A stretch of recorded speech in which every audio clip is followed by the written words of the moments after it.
So we're going to do a new module today, cross-functional teams. ISM is very big on cross-functional teams. And you guys are used to them. It's working with our buds in engineering and materials and quality.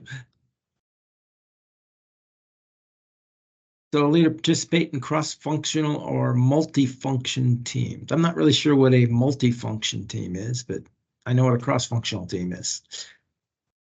Purpose of teams, so groups of individuals who are brought together to achieve a result that could not be reached individually. So it's kind of a synergy thing. Role of supply management, the nature of supply management role depends on the team's charter. So supply manager will often take the lead on teams for sourcing or outsourcing or smaller changes for cost reduction. But supply management will be a contributing member on the larger teams for new trucks and that type of thing. The ones that have the actual program managers on them. Support services and information in teams such as capital equipment, budgeting, and inventory control. Supply management's primary responsibility will be to provide information about said things. Project management, so supply management or purchasing may have the responsibility for managing the entire project in some cases, and usually they're the smaller projects. Most of the time, on the bigger projects, we won't. Leadership, as supply management becomes more widely recognized as a strategic function, will be called upon to take a leadership role, finding ways to make the company more competitive through things like cycle time reduction, quality improvement, supply chain management practices, etc. And then facilitation. So when you facilitate a group, activities such as providing appropriate structure, developing purposes, goals, and guidelines, assessing requirements, how will team members work with others in the company, and then understanding support roles. Some of common roles are sponsor, leader, team members, team facilitator, team recorder. And running team meetings, planning, coordinating, documenting, and assigning action plans, and evaluating meeting results. It's a lot of note taking. Linked to external sources, critical role for supply management and teams pertains to the ability to obtain information from external sources such as suppliers. And then the advantages and disadvantages of teams. So advantages, it reduces the time to task completion because you got more people working on it and they have varied expertise. And increased innovation, joint ownership, synergies, better idea and resolution of problems, ability to bring greater knowledge, and unique contributions by individual members. It's all the advantages. Disadvantages are negative effects on individual team members are possible. You can get in a situation where you're in charge of the team, but you have no power or authority to make decisions. Has little insight into his performance. Managers outside the group attempt to control activities. Meetings may be dominated by an individual. And then we'll cover this, but groupthink can be an issue. Company cultures must adjust to allow teams to function effectively. So if you got an overly rigid structure and are not likely to allow the independence and autonomy required to deal with key issues. So you got to have your team members or your team leader be able to make decisions, or at least present decisions to decision makers to start move forward. Consensus building. To achieve consensus requires clear thinking and defined methods. So here's a couple of methods for achieving consensus with a group. Use of a rating scale indicating team member buy-in. So 1 to 9. It's also called a Likert scale. 1 is disagree wholeheartedly, and 9 is agree wholeheartedly. And then, in between, you've got multi-voting. Members vote on more than one option and then vote again on a list. So this is like some of these primary candidates we have for running for office now. You vote on two or three, and then the top two are run again. You vote on those.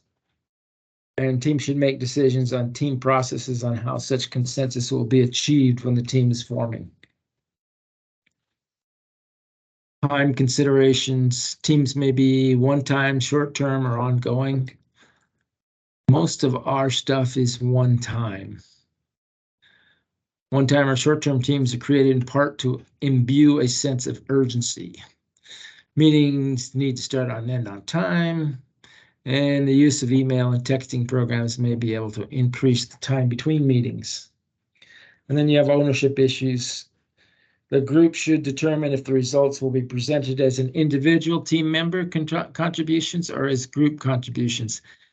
I haven't really been involved in groups where we present them as individual team member contributions, other than maybe a cost savings program, but engineering really isn't looking for recognition on that kind of thing. In purchasing staff anyway. Team member participation may be greater than if they know that individual contributions will be presented. And it may be less if they know the results will be presented as a group.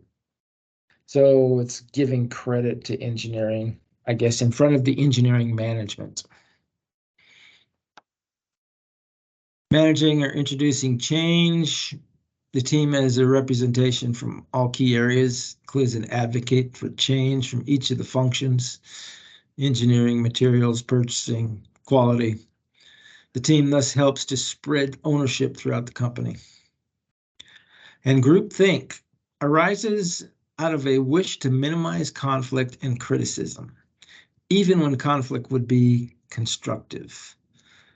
It's often ill-considered, irrational decision. Groups often do not recognize they're engaging in it.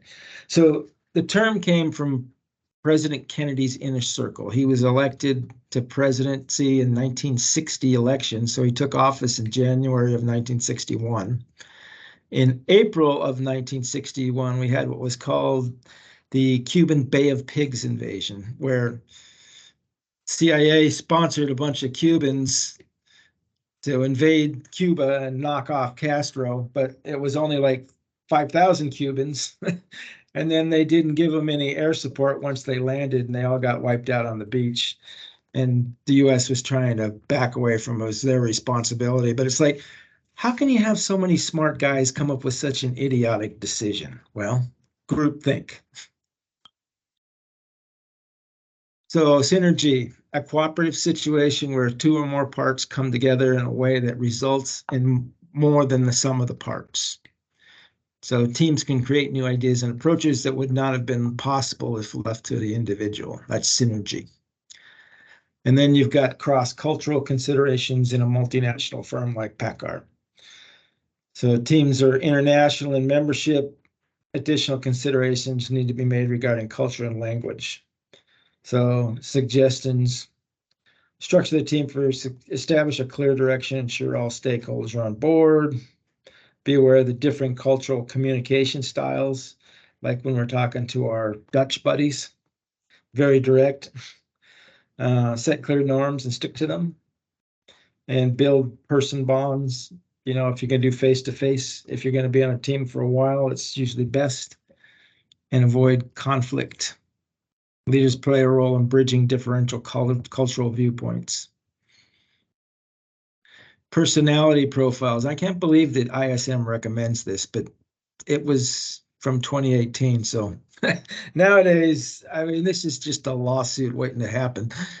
Personality inventory or profile should be prepared for each team member. Include things like communication style, problem with conflicts, information sharing skills, evaluations on performance. Yeah, don't do that. It's just a disaster. Effective measures.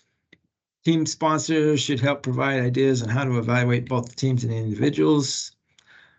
So the individual should be based on the individual's contribution to the team. So if it's a temporary team, we don't really do evaluations on them, which is one of the problems. You got to do it kind of through job owning, getting people to do stuff. So a team should be evaluated against its goals. Performance measures allow the team sponsor to determine the team's progress. This is for businesses that are project oriented, where the team members report to the team leader. Here we don't do that. We're all ad hoc teams. So it'd be nice if we had some input on reporting, but we don't. Group dynamics. Human character is essentially social. Yeah, for most of us anyway. And the workplace is no exception. At some point, assistance and cooperation from others is required to complete a task. So formal work groups. So these are the groups that the managers put together, individual members. It's just stated you're on this team. Informal work groups, small and structured around specific interests, such as this group. This is an informal work group. Managers can use informal groups to help meet goals by aligning the goals of the group with the goals of the department. It represents an extension of the participative management strategy. And we'll cover in later modules. Specific approaches solicit input from the group using various brainstorming techniques, create and develop work climate that encourages teamwork, and attempt the degree of information group cohesiveness that produces a positive influence. Manager's goal is to promote cooperation with various groups, formal and informal, to achieve the goals. So group characteristics include ability to focus on a mission, recognitions of strengths and weaknesses, ability to place the team's agenda first ahead of individuals, ability to find, simplify, and solve problems, commitment and enthusiasm. It's interesting, enthusiasm has to be there, but that's how you get rated a lot in the work environment. Ability to experience and express pleasure in others' success. An ability to accept praise with grace. So leadership principles for the group. Leaders are people who set direction, align people and resources, and motivate and inspire.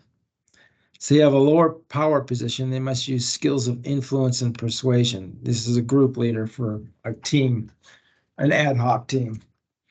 The effective group leader facilitates the group's analysis and decision making. Doesn't do it for them, but it facilitates it. Is skilled at encouraging member participation, conflict resolution, and consensus building, and can work with little or no unclear authority. Is willing to adapt as requirements and working conditions change, and works with the group to establish goals.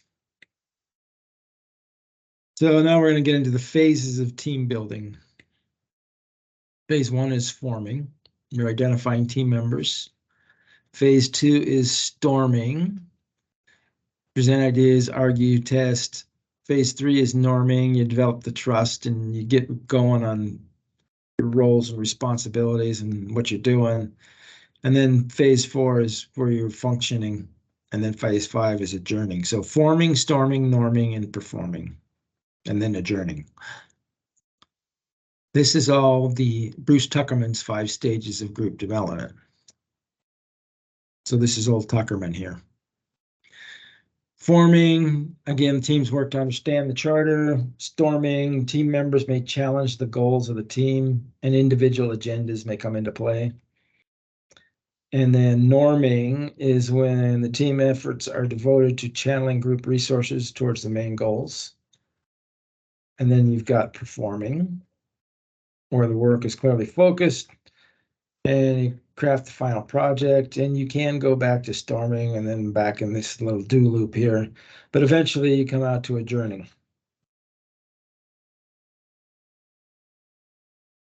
Structured conflict resolution approach. This is an ISM thing.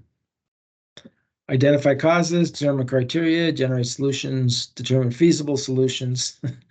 So this is any solution. This is ones that they have a shot at working, and then pick the best and achieve the consensus. It's a pretty straightforward deal. Conflict resolution. So 4 types of individual conflict: intra-individual, interpersonal, intergroup, and intergroup. So if you want to know more about them, it is here.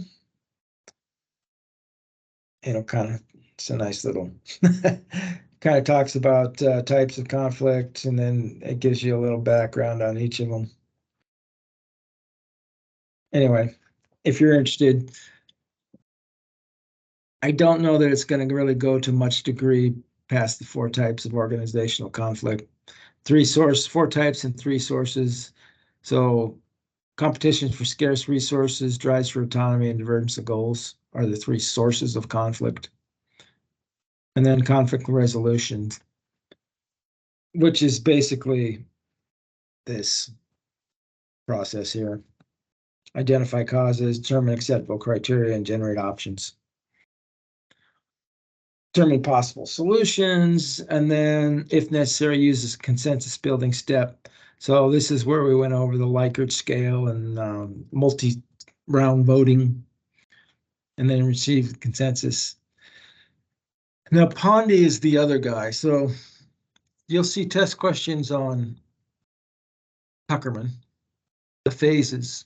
You also see test questions on Pondy, and they're on every test. So Pondy is the 5 stages, and Tuckerman is the 5 phases. So the 5 stages of conflict, you got the latent stage, where participants are only vaguely aware. Perceived stage, where participants are explicitly aware. The felt stage, where stress and anxiety is felt by one or more participants. And manifest conflict is open and outside observers can see it. And then the aftermath. Other conflict models, which you probably won't see anything on, but if you're interested, 5 conflict processes, and this is another conflict model. Stages. And then if you want to know more about Mr. Pondy, this talks about his 5 stages.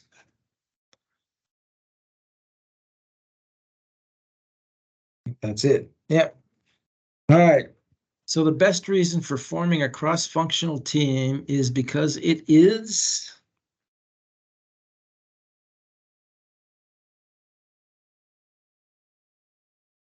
Well, it's not D. Yeah, I was thinking B, a good way to build consensus. Yeah, I like B and I like C. Or C, yeah. I would throw out A and D. I would probably go with B too. Let's see what these guys want to do. It's not the longest answer, though. Yeah, this is true. Yeah. Yeah, so it's not always the longest answer. Yeah, that would have been C. Okay, so B is a good answer there. All right, one more here. Which one of the following is a true statement about the phases of team building?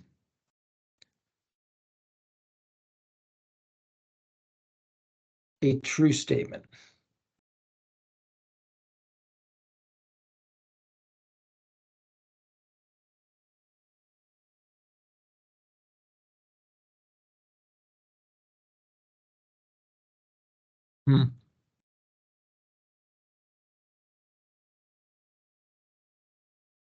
I would say that B is certainly not in there. Normally sees establishes goals and objectives and prioritizes them. Something tells me this is too involved, but it is the longest answer. I don't know. What do you guys like?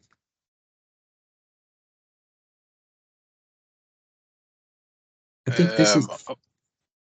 A, I was like wondering like what they mean by staffing. Is that like gathering people, which is sort Yeah, of or assigning the team members. I kind of like A, but it's a little too simple. Let's see what they say.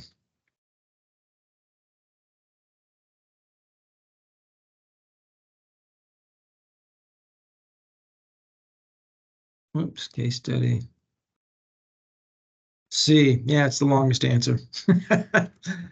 Incorrect, because the forming phase, the team organizes itself. For example, the team sets operating procedures, clearly defines its charter, and sets timelines. What, staffing the team isn't part of the forming phase? Okay. So that one's a little bit tricky. But again, the longest answer. Okay, there's 8 of them out there. Whoa. We're running late, so we'll go over answers in about 4 minutes. So get as far as you can.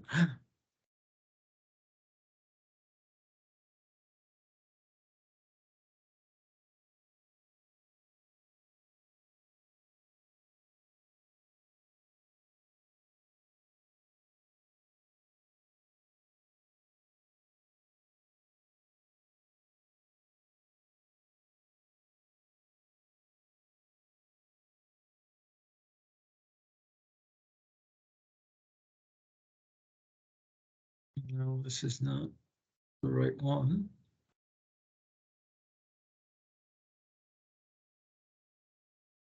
Hopefully I put the right one out on the.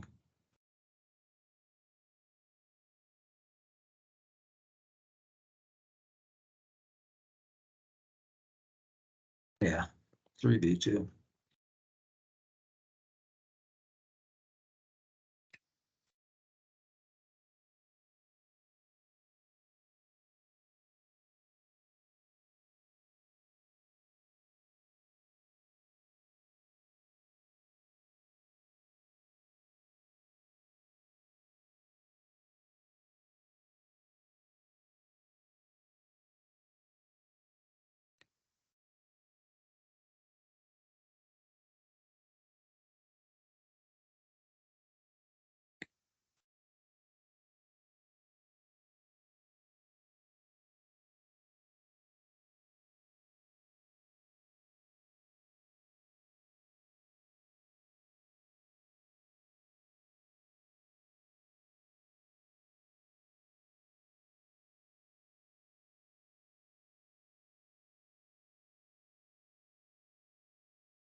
Okay, you guys are ready. Damn, you're getting beating me now. All right. Number 1, alpha. During the felt conflict, usually defined as the 3rd stage of conflict development, emotions such as anger and fear or resentment. 2 is delta. Perceived conflict, the 2nd stage development comes after latent, when the parties are not fully aware of the conflict before it is felt. 3 is bravo. During the latent conflict, the 1st stage of the conflict development, the parties do not yet perceive conflict or feel it, only in a general sense. 4 is delta. 3 other factors contribute more to the potential success of a team. Scheduling does not. Option delta for 5. A new team may need a fresh perspective and thus welcome members who bring important knowledge.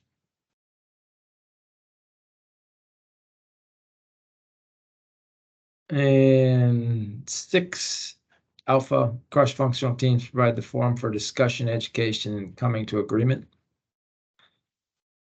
7 is Bravo. Under the management of teams, the team recorder typically has the role of capturing the ideas. And 8 is Alpha. Determining if you can use another team for the project is not resolving any conflict. You're looking for a knot there. All right. I will post the answers up if you didn't get all the way through, but that's what I got for you guys today. Thank you, Rick. All right. Thanks, See you Rick. guys. See ya.